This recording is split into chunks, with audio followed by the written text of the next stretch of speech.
Hey there, Chef Fehmi here, and today we're continuing our thrill of the grill.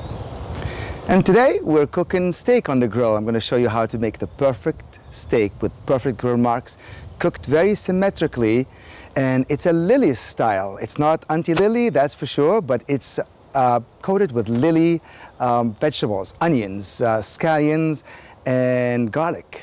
Let's get cooking. And here we go with our beautiful New York strip steaks that our butcher has cut for us.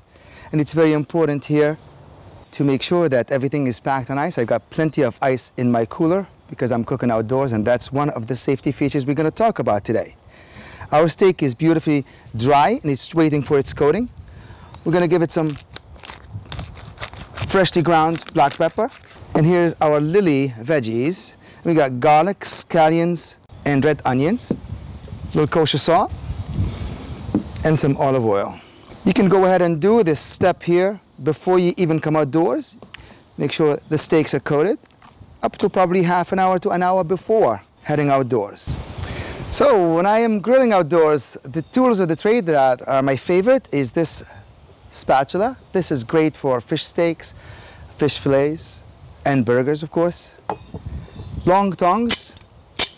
They are cool safe here. You can hold them and long to flip things, and that's my favorite tool. Of course, a nice brush to make sure your grill grates are nice and clean. And a little towel, even if it's paper towel, with a little lubricant, maybe oil, olive oil, vegetable oil, it doesn't matter. That's just to keep the grates nice and lubricated. What I never use is this two-prong fork. This is out. It pokes the juices out of any food that you're cooking on the grill.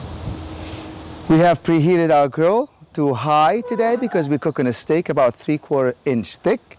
And now we're going to just make sure to lubricate the grates. This way it's nice and lubricated and waiting for these lovely steaks. Okay. There we go. That's nice and clean right there. The first steak goes on. We're going to want nice grill marks on this. Hear that sizzle? And that's the sound of happiness, right there.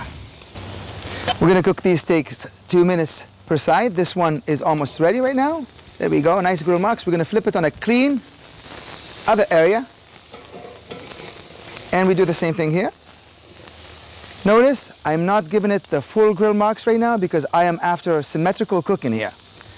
As the protein sears, the heat travels at a lower pace, a lower rate.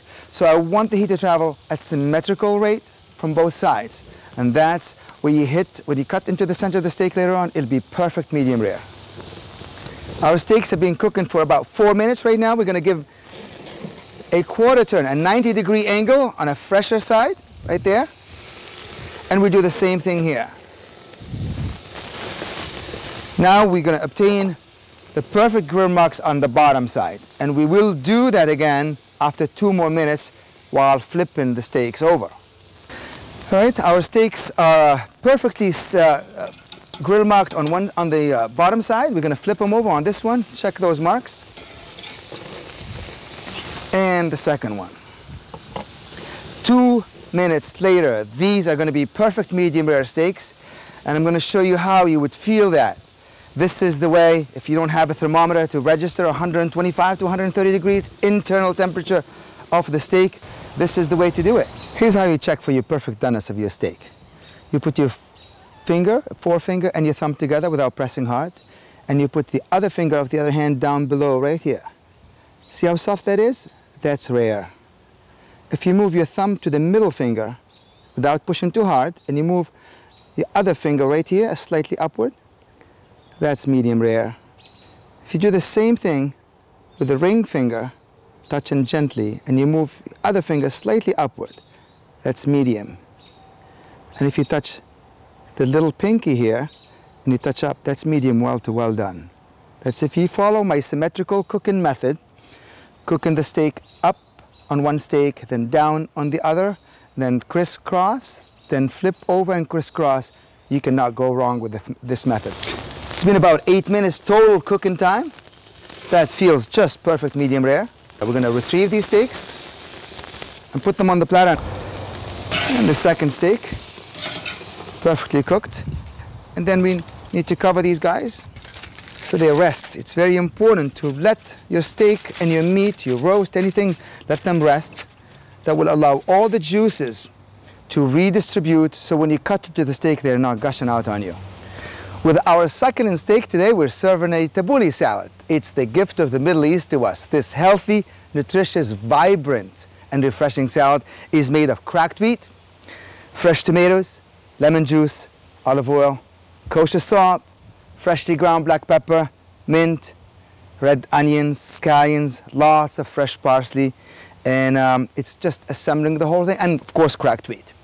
The cracked wheat thing is to be assembled the night before for it to absorb all these goodies. So what we're going to do, make a vinaigrette of lemon juice and olive oil, and just let the cracked wheat or bulgur wheat absorb all the goodness overnight in the refrigerator. The next day we chop up everything else and we just toss everything together. All right, here we go. We're going to add all the ingredients to this lovely tabouli. There goes the onions and the scallions and the parsley. Lots of parsley.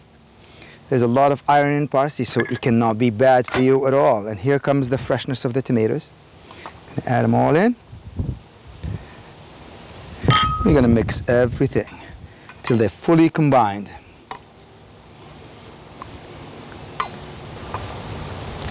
Our lovely summer meal is ready. We got nice, succulent, juicy steak served with refreshing Tabouli salad, and let's go plating. We're going to place this lovely, vibrant salad in an iceberg cup, as much or as little as you want, just for an extra dramatic effect. Nice and medium rare steak. We'll throw some of those succulent juices. All the juices have redistributed inside the steak now. We just pop the remaining juices on top of them, and you have a lovely summer dinner. Bon appetit.